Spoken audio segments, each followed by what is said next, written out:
Striking below center imparts backspin on the cue ball, and if you make it rotate fast enough, it will even come back towards you.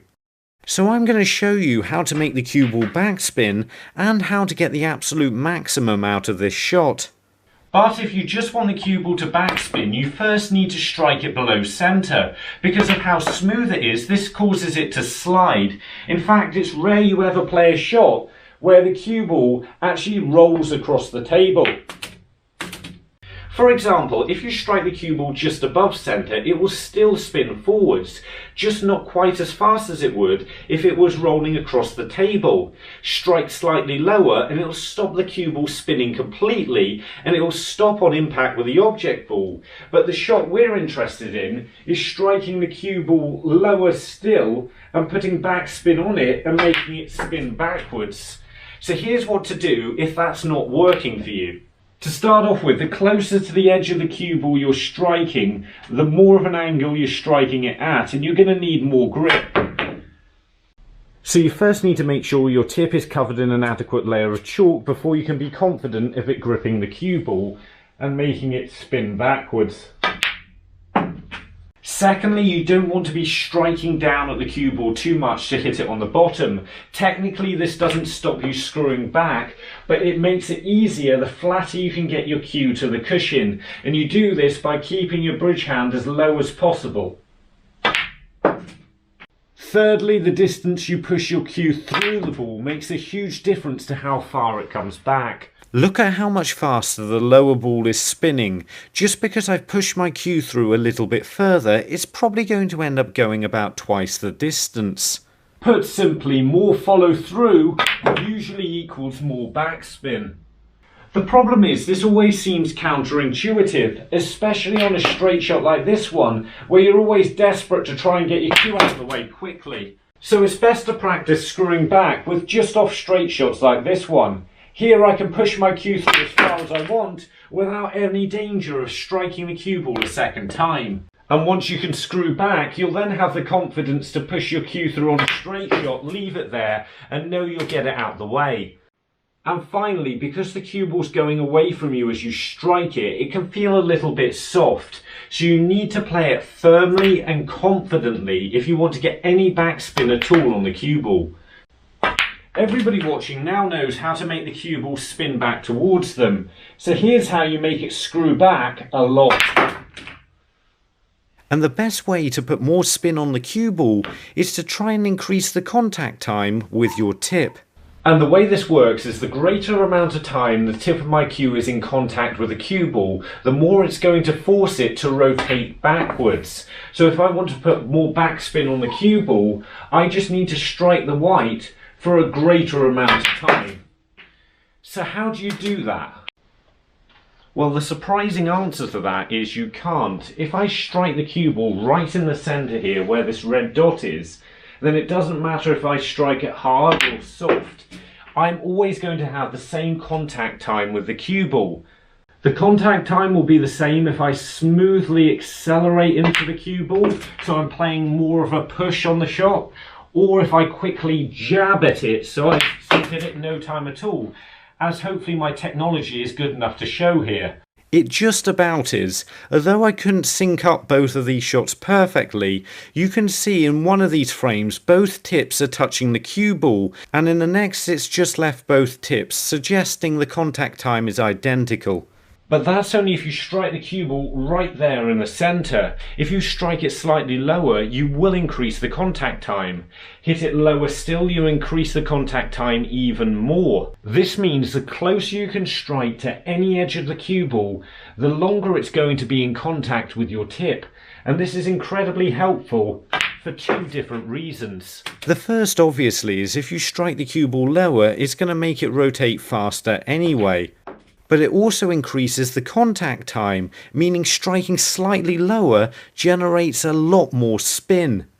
So if you want to be able to screw the cue ball back like this, you first need to be able to strike very low with a lot of confidence. And this is difficult because you have to keep your tip very steady, because when it's in contact with the cue ball, you can't afford at any stage for it to touch the cloth. because if you strike the cloth before the cue ball, you'll probably end up chipping it. So here's a quick guide to improving your accuracy when you're trying to strike very low on the cue ball. The first thing you have to do is use the right amount of power. Because I'm very close to this shot, I can get some backspin on the cue ball without hitting it very hard. However, if I'm this far away, this backspin is likely to run out before it gets to the red and it starts running through again. This is because over distance the spin wears out on the cloth, and you can always get around this problem by striking the cue ball harder, but this causes another problem. The harder you strike the cue ball, the more it wants to go in this direction, making it more difficult for the spin to pull it back the other way. This shot is played slightly softer, but the cue ball starts rotating backwards a little bit faster. In a way, it's a lot like driving a car. Give it too fewer revs and you'll stall, or give it too many and you'll end up annoying the neighbours. Keep it down out there, I'm trying to film a video. Anyway, you want to get the power balance right so the cue ball just about has enough spin when it reaches the object ball to get where you want it to go on the table. So on a shot like this, where I want to finish around about here on the pink, the first thing to do is to give yourself the best possible chance by playing this shot as slow as possible and getting it to backspin with the minimum effort required. Now, just like how an engine won't stall if you give it too many revs, if you play a shot with too much power, it's definitely going to backspin. However, you're not necessarily going to be able to play this shot as straight as you would if you played it slower, and the pocket is less likely to accept it at a higher speed. So it really helps to be able to get a lot of spin on the cue ball with very little effort. And a great way to practice that is with just off straight shots off the black spot like this one. The idea is you pot the ball and try to screw back to the cushion. Now each time you play the shot, you then try to hit it slightly slower. So I'm going to try and play a slower shot than last time, but still hit the cushion. Slightly slower, still easily hit the cushion. And a little bit of practice later and you'll be pulling the cue ball back into the cushion with the minimum effort possible. And keeping the speed down is going to help you strike really low on the cue ball with a lot more accuracy. The second thing that will help you spin the cue ball back further is keeping your body relaxed on the shot. When you're trying to move something heavy, your muscles tense up, otherwise you'll never get the thing off the ground in the first place. But doing things like tensing up the muscles in your arm, gripping the cue a little tighter, or even pulling it more firmly into your body doesn't allow you to play the shot any more powerfully. In fact, it actually makes it worse. Not only that, it also makes it a lot harder to deliver the cue and simply pot the balls. You want to play all shots in the same way that you would just roll a ball across the table. So even with a firm strike like this one, I want no tension in my arm whatsoever as I play it. So even though I'm intending to play the shot with a lot of power, my arm feels just as relaxed. And relaxing my arm is something else that will allow me to strike through the bottom of the cue ball a lot more accuracy and produce more spin. Thirdly, avoid rushing the delivery. Now this doesn't necessarily mean avoid playing shots so fast. This refers to this bit where I'm pulling the cue back and striking the ball. Probably the biggest technical reason why you miss a shot is pulling the cue back and then pushing it forward again before you're ready. This is also a big reason why you don't get enough spin on the cue ball. Now there are a number of ways to avoid doing this, but one that always works is to make sure there's a deliberate pause at the end of your backswing. So here, when I pull the cue back, I make sure I stop and then I follow through, and then there's no way I can hit it too quickly. I'm going to do it on the black again here, so I'm going to pull the cue back, stop, pause and follow through, and there's no way then I'm going to hit it too quick. And once again, good timing is something else that allows you to strike near the bottom of the cue ball very accurately, and that's how you really get the spin on the cue ball. And we've got a bonus tip that might help you after we find Patrick, who's in Winterswijk in the Netherlands, which is there. Now this is a fascinating one, because if I strike down on the cue ball like how I showed earlier on in the video, it's going to make the cue ball bounce.